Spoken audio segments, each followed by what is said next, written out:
What's up, what's up? It's your boy again, David, for another vlog. So, nakuha na natin yung kanyang ORCR. So, ito na yung ating hinihintay. After ng ORCR, alam nyo na kung ano yung kasunod. Pyesa na.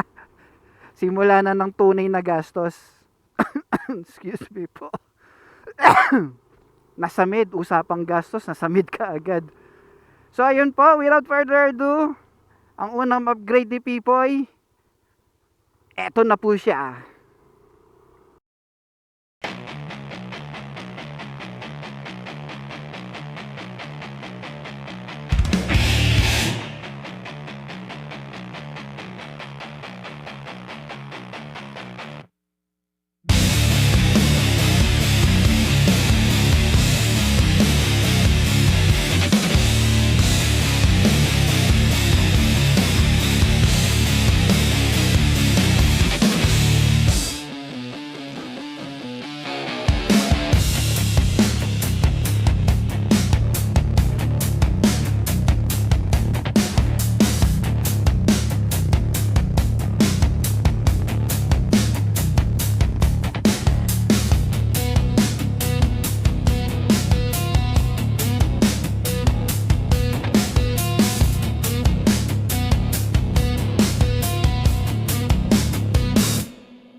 Ayun na po.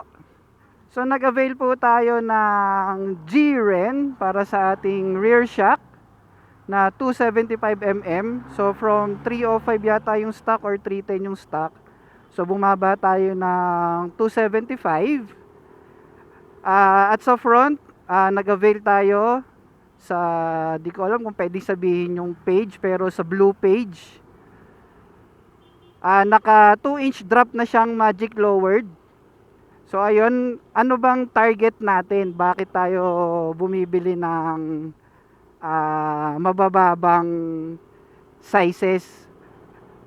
Gaya ng sabi ko dun sa una kong motor, bago si Pipoy, yung sa ating SkyDrive, naka-lower talaga siya. Hindi talaga ako sanay ng sobrang taas or stock height. Mas prefer ko ang mas mababa, manipis ang gulong, lowered. Yun yung mas prefer ko. Kasi hindi naman ako hindi naman ako racing kung magpatakbo, kumbaga talagang takbong pogi lang. So ayun, yun din yung project natin para kay Pipoy. Sisimulan natin sa shock, harap likod, then upuan, then siguro gulong. para mas bumaba siya. So, ang nangyari nung nagkabit tayo ng 275 mm tsaka 2-inch drop sa harap, kita nyo naman sa video kung dating naka-tiptoe ako, ngayon medyo abot na, medyo flat-footed na. So kung pupeso ako ng mas forward sa harap, kung pupeso ako ng sa harap, flat-footed ako. So ayun, siguro ang next project natin, upuan naman. Subukan natin mag upuan. So ayun, hanggang dito lang guys. Live without peace.